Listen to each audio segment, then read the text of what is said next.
Programang ito ay rated SPG. Striktong patnubay at gabay ng magulang ang kailangan. Maaaring may masiselang tema, lengguwahe, karahasan, sexual, horror o droga na hindi angkop sa mga bata. Tuluyan na kayang pinatahimik ni Carlos si Irene? Maililigtas kaya si Annalyn sa kamay ng mga kasamahan ni Madam Lotus? Magandang araw at eto na nga tayo sa ating pinakaabang tagpo sa abot kamay na pangarap. Welcome to my channel. Please don't forget to like, comment, and click the bell button para lagi kayong updated sa aking mga videos.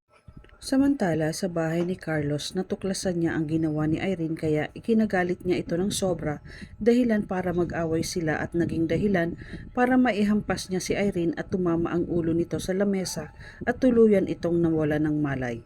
Ikinataranta ni Carlos ang ginawa niya kaya dali-dali niyang hinila si Irene at dinala sa loob ng bodega ng bahay nila para itago ang ginawa niyang krimen kay Irene. Maya-maya, biglang nang narinig ang pagdating nila Chang Susan at Josa na tinatawag siya ng mga ito. Kinuha ni Carlos ang isang base at binasag niya ito para palabasin kila Chang Susan at Josa na nilooban muli ang bahay nila. At agad siyang humiga sa tabi ng mga basag na bote at nagkunwari na nawalan siya ng malay.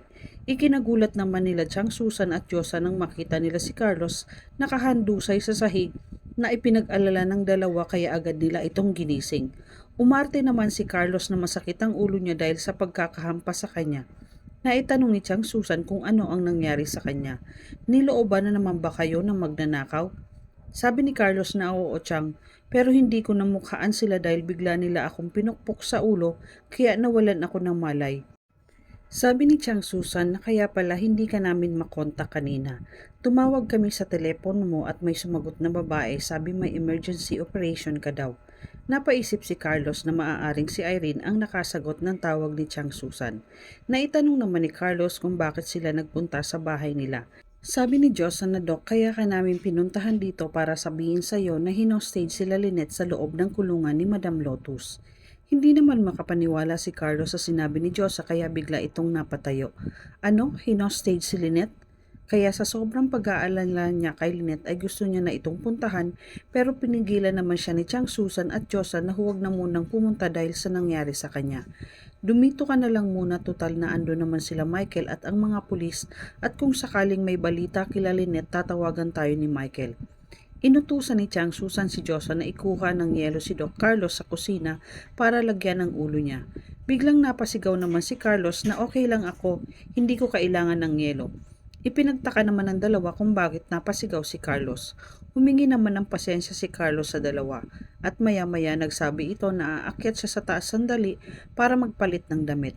Dahil kinakabahan si Carlos na matuklasan ng dalawa na tinago niya si Irene sa loob ng bahay nila, habang ang dalawa naman ay nag-aantay sa baba sa tawag ni Michael. Samantala, sa loob ng kulungan na isalba ang buhay ni Annalyn dahil sa video ni Carla na ginawa bago siya operahan at ipinadala ito ni Giselle para mapanood ni Madam Lotus ang mensahe ni Carla sa kanya. Labis na ikinatawa ito ni Madam Lotus dahilan para paniwalaan niya si Annalyn sa mga sinasabi nito sa kanya. Kaya nilapitan niya si Annalyn na umiiyak at humingi ng pasensya sa nagawa niya sa kanila ng nanay Lynette niya. Umiiyak na sinabi ni Madam Lotus na gusto na niyang pagbayaran lahat ng kasalanan niya para pag dinalaw siya ng anak niyang si Carla, makikita niya na nagbago na siya. Ikinagalit naman ng isang kasamahan ni Madam Lotus ang sinabi niya dahil hindi nila itutuloy ang pagtakas nila. Galit na sinabihan niya si Madam Lotus na ang labo mo naman palang kausap madam. Wala naman sa usapan natin na hindi itutuloy ang pagtakas dahil lang sa nakita mo ang video ng anak mo. Sabi ni Madam Lotus na pasensya na kayo, mahalaga ang anak ko para sa akin kaya magbabago na ako simula ngayon. Biglang nagalit ang isang preso at sinabi na patayin na lang kaya natin si Annalyn kung ganun. Nagalit si Madam Lotus at sabay dinampot niya ang baril niya saka itinutok niya sa mga kasamahan niya saka sinabi niya kung gusto niyong tumakas, sige, tumakas na kayo. Huwag niyo lang sasaktan si Doc Annalyn at hindi ko kayo pipigilan. Pero ako, maiiwan na lang ako kaya dalian niyo nang tumakas. Agad naman nilang binitawan si Annalyn para tumakas at napaiyak si Annalyn kaya niyakap siya ni Madam Lotus. Samantala, sa likod ng kulungan, patakas na sana si Moira nang bigla niyang maisip si Zoe. Ayaw niyang iwanan ito sa loob ng kulungan kaya nagdalawang isip siya at naging dahilan para tuluyan siyang mahuli ng mga pulis. Ikinagulat ni Moira nang bigla siyang makasalubong ng mga SWAT sa iskinita kaya bigla siyang napaluhod sabay taas ng kamay niya. Sabi ni Moira na susuko na siya kaya walang nagawa si Moira kundi sabihin ang totoo at ituro kung saan siya dumaan at kung paano siya nakalabas ng kulungan. Sinundan ng mga pulis si Moira. Sa likod, patakas na din ang mga kasamahan ng Lotus Gang pero nahuli din sila.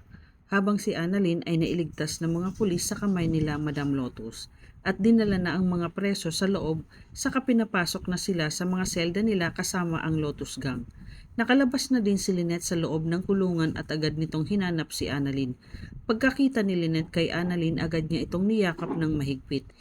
Ipinagpasalamat niya na ligtas silang mag-ina sa nangyaring pang-hostage sa kanila. Maya-maya ay dumating si Michael at nilapitan silang dalawa. Sabi ni Michael na salamat naman at walang nangyaring masama sa inyo ni Annalyn. Napangiti naman si Lynette. Maya-maya hinanap ni Lynette si Chang Susan at Josa. Kaya naitanong ni Lynette kay Michael kung nasaan si Chang Susan at Josa. Sabi ni Michael na pinuntahan nila si Doc Carlos sa bahay ninyo. Nag-alala bigla si Lynette kaya naitanong niya kung may nangyari ba kay Carlos. Sabi ni Michael na hindi kasi namin makontak si Doc Carlos kanina kaya nagpa siya ang dalawa na puntahan na nila ito sa bahay ninyo dahil hindi nila alam kung bakit hindi sinasagot ni Carlos ang mga tawag nila. At mas lalong ipinag-alala ni Lynette nang sabihin ni Michael na nilooban na naman ang bahay ninyo dahil naabutan nila Chang Susan at Josa si Carlos na walang malay sa loob ng bahay ninyo. Kaya agad nagpaalam si Lynette kay Annalyn at Michael na uuwi muna siya para puntahan si Carlos. Sabi ni Michael na huwag ka na mag-alala dahil okay na si Carlos. Inaasikaso na siya nila Chang Susang at Josa. Baka mamaya ay pupunta na sila dito. Samantala si Zoe hindi mapalagay dahil hindi pa niya nakikita ang Mami Moira niya. Nag-aalala siya baka may nangyari na sa kanya sa pagtangka niyang pagtakas ng kulungan. Kaya nang makita niya si Warden ay nilapitan niya ito at tinanong kung nakita ba daw niya ang Mami Moira niya. Nakangiting sumagot si Warden kay Zoe at sinabi na, alam mo ba na malaki ang utang na loob namin sa Mami Moira mo dahil siya ang nagturo sa mga SWAT kung saan ang kudaan ng mga preso? Kaya dahil sa Mami Moira mo ay nahuli lahat ang tumangkang tumakas ng kulungan. Malaki ang pasasalamat namin sa kanya kung hindi dahil sa kanya at ginawa niya na pagturo nito ay tuluyan nang nakatakas ang mga preso. Ikinatuwa ni Zoe ang sinabi ni Warden kaya nagbili na lang si Zoe kay Warden na pupuntahan niya na lang ito sa susunod na araw para bisitahin siya. At tumango naman si Warden kay Zoe.